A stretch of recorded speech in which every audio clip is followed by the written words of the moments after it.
3 Alice in Wonderland themed figures, 2 from Super7 based on Disney's Alice in Wonderland, and 1 from Nendoroid. I have opened Nendoroid figures before, and I will link to that somewhere here. They're super intricate, really awesome little action figures. I've never opened anything from Super7 before, so pretty excited about that.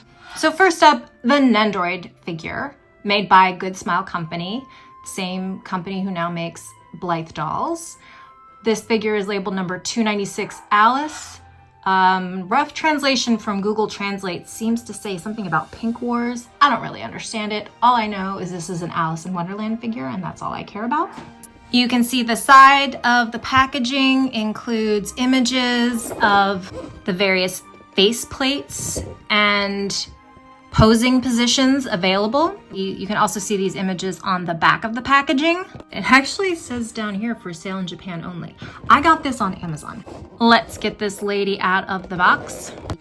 Okay, so here she is out of the packaging. Obviously we have the figure. She has blonde hair and ringlets. Got a little gradient of paint here. She has her bow. You can see the seam where the front of the hair piece comes off, so you can switch out the faceplate. Her face, really cute anime style, big blue eyes, little shines on the cheek. And then she's wearing that kind of classic Alice looking dress, light blue, with an apron that has the card suits. You can't really see it, but there's a bow. Her hair is blocking it. She's got a little bow at the front, and it looks like her dress is short sleeves, and then she's got like long sleeves underneath, and then little black and white striped socks, little black shoes. This is her alternate lower body so that she can sit. You can see the little peg spot there on this tiny little stool. She's got alternate arms. She's got alternate hands. One pointing peace sign and one holding probably a little piece of cake or something, or a candy. She has this cute little staff with the little bunny head, or like a scepter. Here are her alternate face plates, kind of like shocked, angry, and winky face. She's got what looks like a little bunny purse. And then, like all Nendoroid, she's got her stand for a lot of posing possibilities. And then she's got this piece. I don't know what this is for. I guess we'll figure it out. So let's switch up her face. So you take off the front. There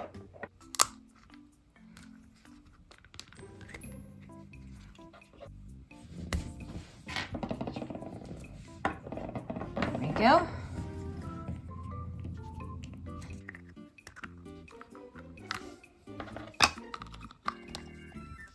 There we go.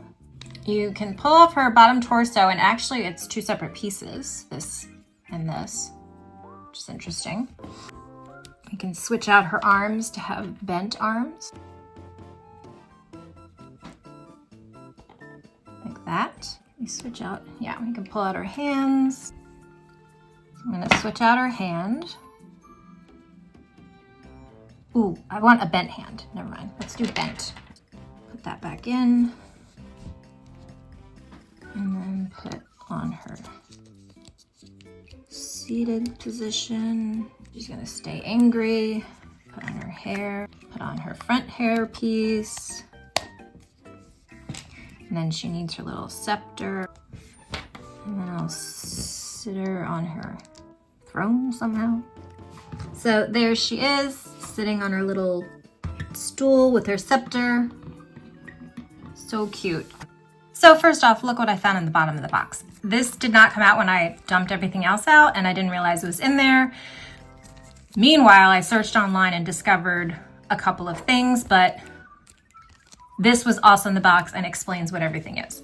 So this little piece is a brace for the back of the stool to keep it from tipping. This little lady is inspired by a specific mahjong game. She's a character in that game. So this is her little pouch from that game. And here she is holding a mahjong tile. And in these instructions, I saw an image online of what this little piece is for, but I'm checking my instructions. This card, I believe, contains codes for the mahjong game. I don't play it, so. This little guy is supposed to be a brace for the back of the stool so it doesn't tip back, which is very nice. Mine seems pretty sturdy, so I'm not really worried about that. But that is what that is for. And good to know she is part of a mahjong game. Also, it's hard to see, but this little spot here, similar to a smart doll, is where the stand goes. And the other end goes into the stand base. I did have some issues fitting the arm of the stand into the back because the hole was like misformed, malformed, not formed properly. Wasn't the correct shape for this stand. So I did a quick Google search and utilized the suggestion I found, where you run it under a hairdryer for about 10 seconds and gently push it in and it works because it's warmed up the plastic to form properly around the stand.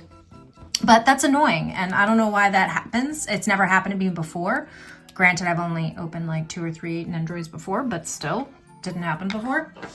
But here we go. She's in her stand, and this is when you can pose her in different ways. And if you don't want to make it look like she's floating, you can move, stand back, and then she's like that. Super cute. Now we'll take a look at these releases from Super7. This is part of the Ultimates collection. It is Disney's Alice in Wonderland. We have the figure of Alice and the Mad Hatter.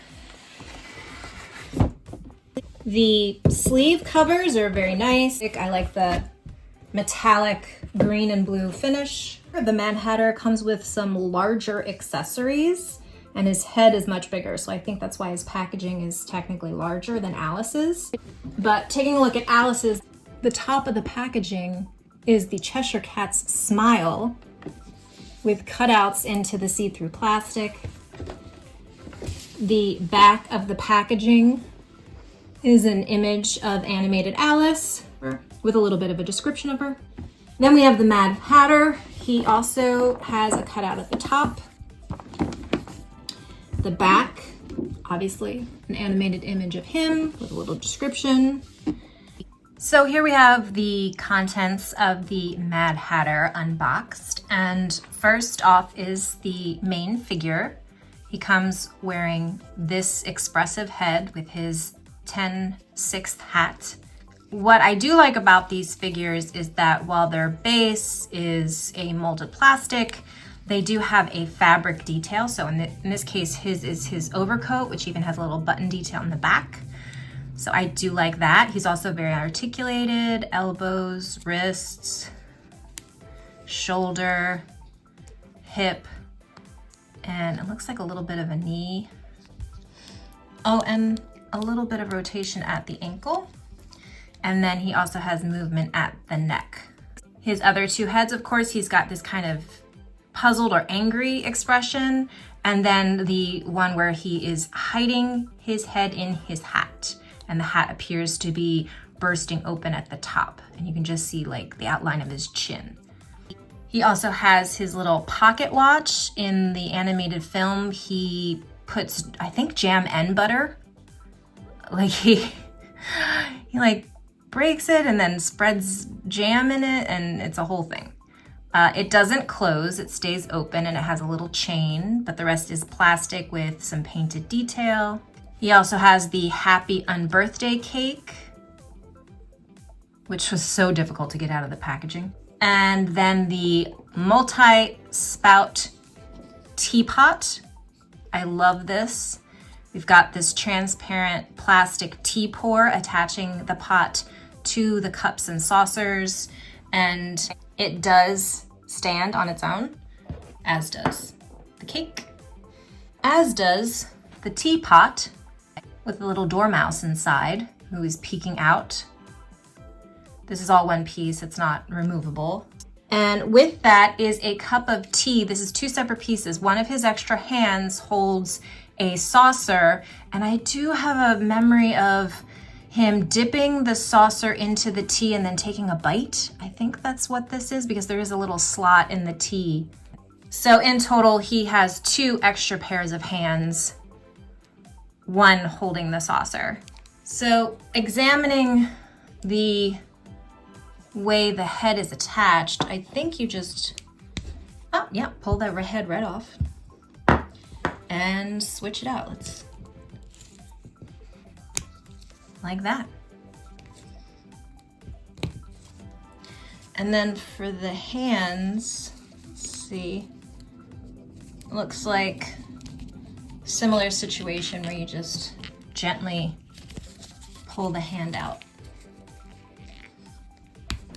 Yep, just like that. Let's give him this hand. Now these figures don't appear to come with doll stands, but he can balance on his own and just stand up. Next we have Alice, and she actually comes with more hands than I realized. Again, she comes with the kind of like surprised and dismayed faces. After unboxing her and really looking at her, I am a little unhappy with her eyes. The blue of her eyes is just not big enough. Her pupils look dilated and her irises aren't big enough. It just doesn't look right. You can see a close-up of the animated character's eyes and you can see how big the blue is. And you compare that to this face and it's just too small. It doesn't look right. Especially when this is her like sedate pose. And again, the blue of her eyes is just so small. But she does come with her little cat, Dinah. Just has some cute painted detail, just a little plastic figure, doesn't move in any way. We have tiny Alice. It's interesting, the blue of her eyes look more noticeable here and more appropriate. And she's holding a little like cookie, you know, like the Eat Me biscuit that shrinks her or makes her larger. And then at her feet is the little gold box that contained those treats. I do really like that she came with tiny Alice. So you can see she came with 5 hands. One, again, holding that blue biscuit or cookie. She also came with the little Drink Me bottle. I wish the label said Drink Me. It's actually blank. Her final accessory, this is an insect, an eyeglass insect. I forget what it's called. It lands on Alice's face and looks like that. It's very funny. Now, finally, there is the figure. Again, I like the detail that her top layer is fabric. So her base here, she's got on a plastic top. She has articulation at, well, she sort of has movement at the neck, but she also has movement at the upper torso, as well as the shoulder and the elbow and the wrist, and kind of odd movement at the hip, very stiff, and really, she can't really bend at the knee. It's kind of hindered by her plastic molded pantaloons or whatever they're called. She does have some movement at the ankle, little joint there. And then the layers of her dress, she has a fabric apron. She has that goes up around the torso. Then she has a fabric overskirt and then like 2 layers of petticoats, one with a wire in it to make it like hoop skirt and really puff out, which is really cute. So let me switch out her head. So her leg broke off. I was holding onto her waist to pull the head off and her leg broke off. And it's not like I can snap it back in. The piece of plastic that, I don't know, I guess it's all just somehow one piece. It just, there's no place to push it back in. It's like the plastic joint or pin holding it in place broke. And that is just really bizarre. I'm pretty gentle with my dolls and figures. I was not applying that much pressure. I was mostly holding her by the waist, but I must have been also holding her hip, and somehow my little hands broke this leg off. It's just very weird.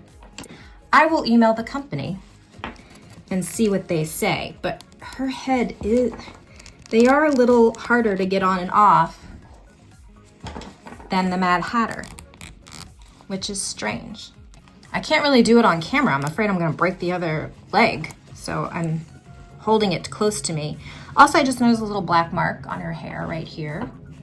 Between the leg breaking and the eye painting, not super happy with this figure at the moment, so I'm gonna take a pause and email Super7 and see if there's anything they can do.